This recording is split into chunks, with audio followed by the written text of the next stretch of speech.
नमस्कार विद्यार्थियों, मैं धीरज कुमार गुप्ता, सहायक आचार्य हिंदी, राजकीय महाविद्यालय कामा, आप सभी का हिंदी की ऑनलाइन शिक्षण कक्षाओं में स्वागत करता हूं। हम अध्ययन कर रहे हैं श्री गोविंद वल्लभ पंत द्वारा रचित एकांकी विषकन्या की।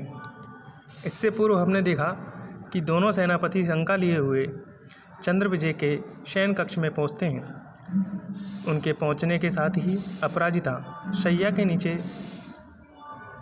छिप जाती है। चंद्रविजय और सेनापतियों में संवाद होता है। सेनापति अपनी शंका को व्यक्त कर और समाधान पाकर वहाँ से चले जाते हैं। उसके बाद चंद्रविजय अपराजिता से कहता है कि अब कोई भय नहीं है।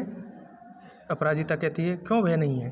चंद्रविजय कहता है, तुम बाहर निकलो, दुर्ग के इस द्वार पे तुम्हें खड़ा कर क्यों न मुझे सहज ही संधि प्राप्ति हो जाएगी, अर्थात जब मेरा और आपका दोनों का विवाह हो जाएगा तो ऐसी स्थिति में अगर वो सेना आपके पिताजी की भी हुई तो हम दोनों के बीच में संधि हो जाएगी। तुम्हारे सीमंत में खींची गई ये सिंदूर की रेखा क्या संधि पत्रों के हस्ताक्षरों में बदल जाएगी?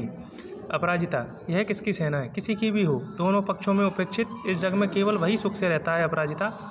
इस तरीके से चंद्रविजय और अपराजिता दोनों संवाद करते हैं, आपसी वार्तालाप करते हैं।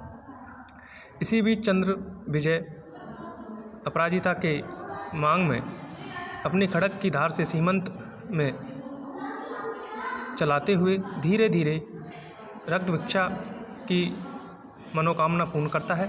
साथ ही उसमें सिंदूर भी भर देता है। अपराजिता पूछती है, क्या रेखा खिंच गई? अपनी उंगली में छत में हाँ, रेखा भी खिंच गई और हमारे मंगल को 10 गुणित करने के लिए रक्त का बिंदु भी प्रकट हो गया। इस तरीके से अपराजिता और चंद्रविजय विवाह करके एक दूसरे के बंधन में बंध गए। इसी बीच में महाराज की जय हो का उद्गम हुआ और चंद्रविजय जय हो चुकी, गुस्से से झल्लाते हुए, जय हो चुकी, दुर्ग पे भी अधिकार हो गया, फिर क्यों हल्ला मचाते हो? सैनिक अपने आने का कारण बताता है और कहता है, महाराज भोजन तैयार हो गया है और आपकी आज्ञा चाहिए। तो मैं पहले ही व्यक्त कर चुका हूँ, सेना को भोजन की आज्ञा दी जाए।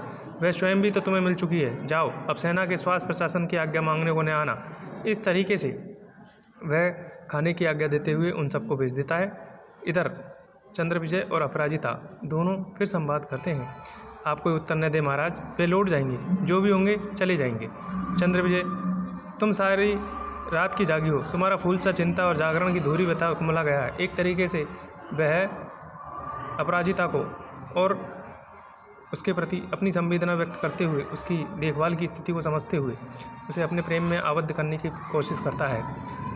अपराजिता, अंतःपुर के प्रांगण में आपकी पाकशाला बना दी, इसी कारण ये इतना हल्ला मच रहा है। तो अपराजिता कहती है कि अपराजिता कहती है कि और भी हमारे दुर्ग हैं, आप उन दुर्ग में जाइए और दुर्ग में मैं आपको लेकर चलती हूँ और हम उन शयन कक्षों में रहेंगे और उसी में अपन रहेंगे। इस तरीके से चंद्रविजय कहता है, ठहरो मैं देखता हूँ बाहर कोई है तो नहीं। इस तरीके से चंद्रविजय देखता है और दोनों वहाँ से चले जाते हैं। अब दोनों एक साथ सोने के लिए अपने कक्ष को बंद करके चले जाते हैं, जिससे ऐसा लगे कि इस कक्ष में पूर्व में भी कोई ना कोई यहाँ ठहरा हुआ है। आज के लिए इतना ही, शेष कल। धन्यवाद।